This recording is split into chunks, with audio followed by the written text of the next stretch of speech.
30 Miles from Nowhere was recently added to Shudder, and I completely blind watched this thing. I had finished their newest upload of The Shed, and I was really disappointed in that. And I still had about like 20 minutes before my next client. So I was like just kind of scanning Shudder, and that was like the next movie next to it that was just released, and it had like a 2020 date on it.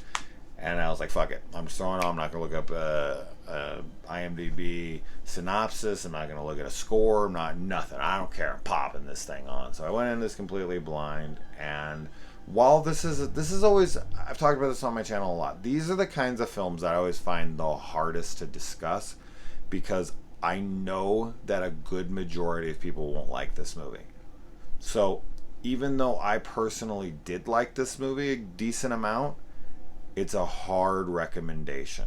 And that makes this very, very difficult, because I do think people will find the characters annoying. I think they'll find the end reveal to be lame. I think they'll think that this drags, this and that. I didn't feel that way much. I did not care for decisions made at the end with, what all had happened here. But anyway, what this is about is a man commits suicide, so a bunch of his old friends come to his funeral. And while they are there, they are 30 miles from nowhere. They stay in this like cabin out back of his property. His wife lives there on the property. They barely know her, and so they all stay there together. And things start going really bizarre and weird for them, and drama starts happening between them. They start to maybe think they see the dead. They think that something's happening to them, so they kind of investigate. Of course, people are losing their tempers. There's storms outside, so they can't leave. All that kind of good stuff. What I liked about this movie, and what worked for me about this movie, were the characters. That is almost completely my personal liking of this film. Most of the other stuff is fairly generic, not super interesting. I did find some intrigue in it, so I'm not going to say it was completely a waste in the plot area. It was just kind of like, okay, this is serviceable for what they're going with, but I just really enjoyed the characters. That's my main takeaway from this movie, and I liked them so much that made the film enjoyable throughout.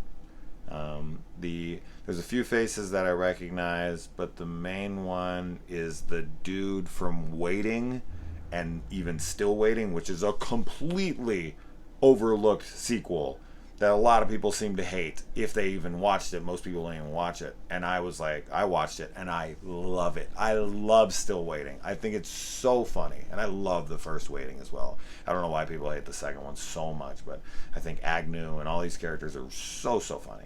Anyways, but the guy who can't piss in the first movie, and then he's like the stud in the second movie, and whatever that guy's name is, he's in this movie. And I liked his character. There's a lot of bickering. There's a lot of like friends fighting and betrayals happening, but I found the dialogue to be witty at times and funny, and I liked emotional stuff within it. So that was mostly my enjoyment. So that's why I think, because people are going to go into this expecting a horror movie, which exactly it is, I just didn't find the horror that much to kind of report back to you guys about. But I did like the characters enough. But this is not one I'm going to recommend that anyone runs out and sees. But if you're someone who, maybe throw on the first 15 minutes of this movie. If you like the characters, join them through the rest of this movie, and maybe you'll dig them like I did. And if you're not digging them within 10 to 15 minutes, I don't think it's going to get any better for you. So can it. But I liked it. That's as far as I'm willing to go on it. I liked it. When I kind of even everything out of what I disliked versus what I liked it. I enjoyed it. That's that. So if you check it out, let me know. As always, adios.